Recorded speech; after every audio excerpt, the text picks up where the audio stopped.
IC38 very first అటెంప్ట్లో ఎలా pass కావాలి అనే విషయం ఈ వీడియో ద్వారా తెలుసుకుందాం. ఇది ఒక ఆన్లైన్ ఎగ్జామినేషన్. 50 క్వశ్చన్లు ఉంటాయి. 17 మార్కులు వస్తే పాస్ అయినట్లు. 60 నిమిషాల సమయం ఉంటుంది. ఇందులో ఎటువంటి నెగిటివ్ మార్క్స్ ఉండవు. అయితే మీరు ఎగ్జామ్కి ఒక 15 మినిట్స్ బిఫోర్ రీచ్ కాండి. మీరు ఎగ్జామినేషన్ సెంటర్కి వెళ్లే ముందు మీ యొక్క ఫోటో ఐడి ఒరిజినల్ కార్డ్ని తీసుకెళ్ళండి along with hall ticket. Examination సెంటర్లో స్టే కామ్ అండ్ కాన్ఫిడెంట్గా కూర్చోండి. ఎటువంటి టెన్షన్కి గురి కావాల్సినటువంటి అవసరం లేదు. అయితే before going to the examination మీరు చేయవలసింది ఏమంటే IC38 కాన్సెప్ట్స్ని బాగా ఆకళింపు చేసుకోండి. ఇందులో ఎందుకంటే IC38 అనే పుస్తకంలో 21 లెసన్స్ ఉంటాయి. ఆ 21 లెసన్స్ చదవడం చాలా కష్టం కాబట్టి ఆ యొక్క కాన్సెప్ట్స్ని కనుక మీరు అర్థం చేసుకుంటే మీరు ఎగ్జామినేషన్లో ఎటువంటి క్వశ్చన్ వచ్చినా మీరు ఆన్సర్ రాయడానికి అవకాశం ఉంటుంది. దీనికోసం మీరు చేయవలసిందల్లా ఏంటంటే యూట్యూబ్లో సర్చ్ దగ్గర IC38 స్పేస్ తెలుగు అని టైప్ చేయండి. IC38 స్పేస్ తెలుగు మీకు వీడియోలు వస్తాయి. అందులో బాగా పాపులర్ అయినటువంటి వీడియోని సెలెక్ట్ చేసుకోండి, వినండి.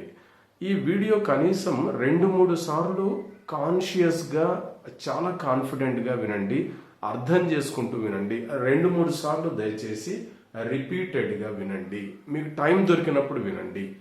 లేదా ఒకవేళ హిందీలో రాయాలనుకుంటున్నారు, దీన్ని హిందీలో మీరు చూడాలి అంటే యూట్యూబ్లో సర్చ్ ఆప్షన్ దగ్గరికి వెళ్ళి IC38 pass guarantee concepts in Hindi లేదా IC38 100% pass guarantee concepts in Hindi అని టైప్ చేయండి.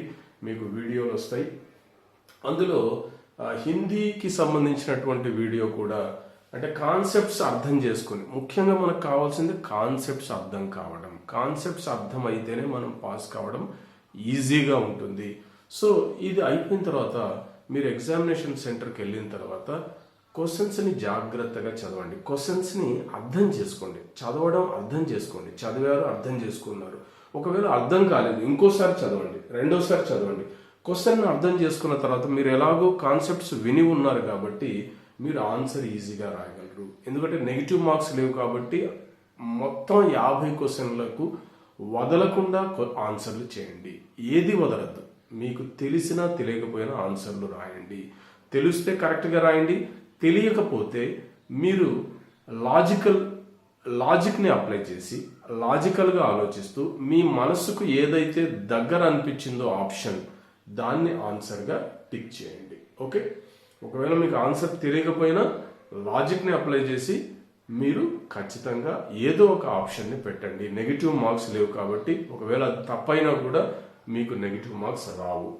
సో 50 క్వశ్చన్స్కి ఆన్సర్ చేసేసారు. ఫైనల్గా సబ్మిట్ అనే బటన్ ఉంటుంది. ఆ సబ్మిట్ బటన్ క్లిక్ చేసిన తర్వాత మీకు స్కోర్ కార్డ్ హాజరవుతుంది. మీ స్కోర్ కార్డులో మీరు ఖచ్చితంగా 17 ఆ పైన మార్కులతో ఖచ్చితంగా పాస్ అవుతారు. దానికంటే ఎక్కువ మార్కులు వస్తాయి. Wish all the best and thank you.